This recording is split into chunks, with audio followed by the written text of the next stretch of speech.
America மற்றும் Iran நாடுகளுக்கிடையே போர் நிறுத்தத்திற்கான புரிந்துணர்வு ஒப்பந்தம் கையெழுத்தாகி அமைதி பேச்சுவார்த்தைகள் தீவிரமடைந்துள்ள சூழலில் அமெரிக்க ஜனாதிபதி டொனால்ட் ட்ரம்ப் ஈரான் குறித்து மீண்டும் கடும் விமர்சனத்தை முன்வைத்துள்ளார். இன்றைய பார்வை நிகழ்ச்சியுடன் இணைந்திருக்கின்றீர்கள். அமெரிக்காவுடன் கையெழுத்தான புரிந்துணர்வு ஒப்பந்தத்தின் முதல் விதியை இஸ்ரேல் மீறியதாக கூறி ஈரான் அமெரிக்காவுடனான 60 நாள் பேச்சுவார்த்தையை நிறுத்தி வைத்துள்ளது. இஸ்ரேல் தென் லெபனானில் தாக்குதல்களை தொடர்ந்து நடத்துவதே இந்த முடிவுக்கு காரணம் என்று ஈரான் தெரிவித்துள்ளது. அமைதி ஒப்பந்தம் மின்னணு முறையில் கையெழுத்தான 24 மணி நேரத்திற்குள் ஈரான் பின்வாங்கியுள்ளது. இதேபோல் இன்று ஜெனீவாவில் இரு நாட்டு தலைவர்களும் சந்திக்க திட்டமிடப்பட்ட நிலையில் ஈரானின் இந்த அறிவிப்பு பெரும் அதிர்ச்சியை ஏற்படுத்தியுள்ளது. ஈரான் மற்றும் அமெரிக்கா இடையேயான புரிந்துணர்வு ஒப்பந்தம் மின்னணு முறையில் கையெழுத்தான சில மணி நேரங்களுக்குள் ட்ரம்பின் உத்தரவை மீறி இஸ்ரேல் தொடர்ந்து தென் லெபனானில் தாக்குதல்களை நடத்தியது. இந்த போரில் ஈரானுக்கு லெபனான் நாட்டின் ஹிஸ்புல்லா அமைப்பு ஆதரவு அளித்தது. இதேபோல் அமெரிக்காவிற்கு இஸ்ரேல் ஆதரவு அளித்தது. இந்த நிலையில் ட்ரம்ப் பேச்சையும் மீறி இஸ்ரேல் தாக்குதல் நடத்தியதால் அமெரிக்க தரப்பு ஒப்பந்தத்தின் விதியை மீறுவதாக ஈரான் எச்சரித்துள்ளது. இந்த விதி மீறலால் ஈரானின் பேச்சுவார்த்தை குழு சுவிட்சர்லாந்திற்கு புறப்படுவதற்கான பணிகளை மேற்கொண்டிருந்த நிலையில் முழு பயணமும் ரத்து செய்யப்பட்டது. வெள்ளிக்கிழமை ஜெனீவாவில் நடைபெறவிருந்த முதல் சுற்று பேச்சுவார்த்தைகளும் தற்காலிகமாக நிறுத்தி வைக்கப்பட்டுள்ளன. ஈரான் தனது கடமைகளை ஒருதலைபட்சமாக நிறைவேற்றாது என்றும் இஸ்ரேலின் தாக்குதல்கள் முழுமையாக நிறுத்தப்பட்டு அமெரிக்கா ஒப்பந்தத்தின் முதல் விதியை நடைமுறையில் கடைபிடிப்பதை உறுதி செய்யும் வரை பேச்சுவார்த்தைகள் தொடராது என்றும் தெளிவுபடுத்தியுள்ளது. இஸ்ரேல் பிரதமர் நெதன்யாகு தன்னிச்சையாக செயல்படுகிறார் என்று அமெரிக்கா கூறுவதை ஈரான் நிராகரித்துள்ளது. இது ட்ரம்பின் நாடகம் என்று ஈரான் கடுமையாக விமர்சித்துள்ளது. 60 நாள் பேச்சுவார்த்தை நிறுத்தத்திற்கு முன்பே இஸ்ரேல் தாக்குதலை விமர்சனம் செய்யும் வகையில் அமெரிக்காவிடம் ஈரான் பேச்சுவார்த்தைகளை ரத்து செய்வது, ஹோர்முஸ் ஜலசந்தியில் முழு முற்றுகையை மீண்டும் கொண்டு வருவது மற்றும் ஏவுகணை தாக்குதல்கள் மூலம் பதிலடி கொடுப்பது உள்ளிட்ட எச்சரிக்கைகளை விடுத்திருந்தது. இஸ்ரேல் தொடர்ந்து தாக்குதல்களை நடத்தி வருவதால் போர் நிறுத்த அமைதி பேச்சுவார்த்தையை ஈரான் மொத்தமாக நிறுத்தியுள்ளது. இஸ்ரேல் செய்யும் காரியம் அமெரிக்கா ஈரானிடையேயான புதிய அமைதி பேச்சுவார்த்தை தொடங்குவதற்கு முன்பே பெரும் இடையூறாக மாறியுள்ளது. லெபனானில் இஸ்ரேலின் தாக்குதல்கள் தொடர்வது வளைகுடா அமைதிக்கு மட்டுமல்லாமல் உலக எண்ணெய் வழித்தடங்களுக்கும் பெரும் அச்சுறுத்தலாக மாறக்கூடும் என்று அரசியல் வட்டாரங்கள் கருதுகின்றன.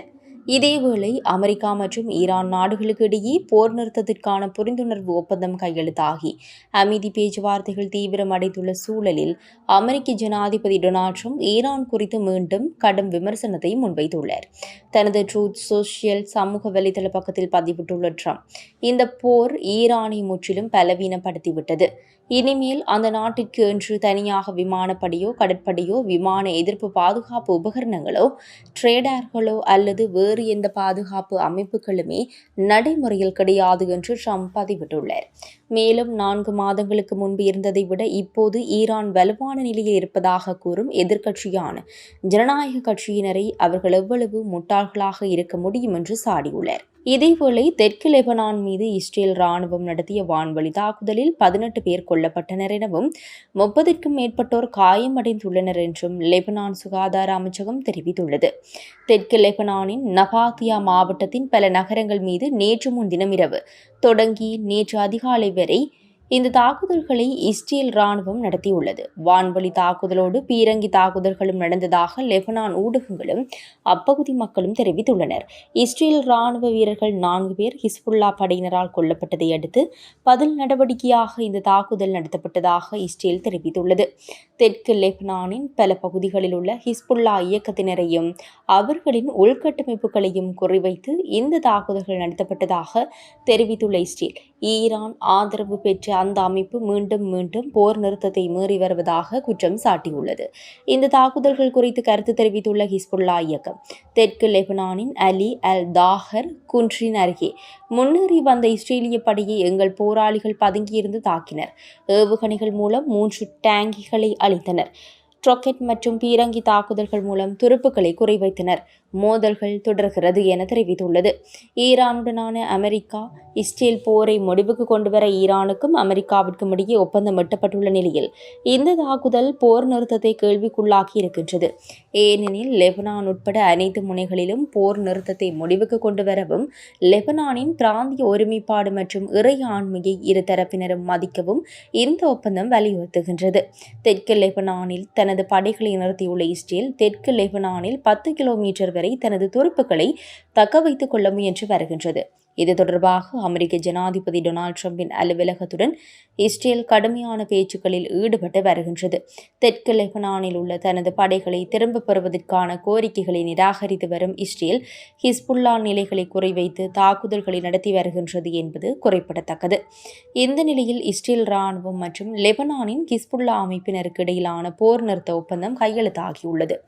இந்த போர் நிறுத்தம் நேற்று வெள்ளிக்கிழமை மாலை 4 மணி முதல் அமலுக்கு வந்துள்ளதாக அமெரிக்க தரப்பில் தெரிவிக்கப்பட்டுள்ளது. அமெரிக்கா மற்றும் கட்டார் நாடுகளின் தூதரக பிரதிநிதிகள் ஈரானின் மறைமுக உதவியுடன் இந்த உடன்பாட்டை எட்டியுள்ளதாக கூறப்படுகின்றது. முன்னதாக தெற்கு லெபனானின் நபாத்தியா மாவட்டத்தின் பல நகரங்கள் மீது நேற்று முன்தினம் இரவு தொடங்கி நேற்று அதிகாலை வரை இந்த தாக்குதல்கள் இஸ்ரேல் இராணுவம் நடத்தி வந்துள்ளது. வான்வழி தாக்குதலோடு பீரங்கி தாக்குதல்களும் நடந்ததாக அப்பகுதி மக்கள் ஊடகங்களில் தெரிவித்துள்ளனர். இஸ்ரேல் இராணுவ வீரர்கள் 4 பேர் ஹிஸ்புல்லா படையினரால் கொல்லப்பட்டமையை அடுத்து பதில் நடவடிக்கையாக இந்த தாக்குதல் நடத்தப்பட்டதாக இஸ்ரேல் தெரிவித்துள்ளது. இந்த சூழலில் அமெரிக்கா ஈரான் இடையிலான வரலாற்று சிறப்புமிக்க அமைதி ஒப்பந்தம் இறுதி செய்யப்படவிருக்கும் இதே வாரத்தில் அதன் தொடர்ச்சியாக ஏற்பட்டுள்ள இந்த இஸ்ரேல் லெபனான் போர் நிறுத்தம் மத்திய கிழக்கில் நீண்டகாலமாக நீடித்து வரும் போர் பதற்றத்தை தணிப்பதில் மிக முக்கியமான மைல்கல்லாக பார்க்கப்படுகின்றது.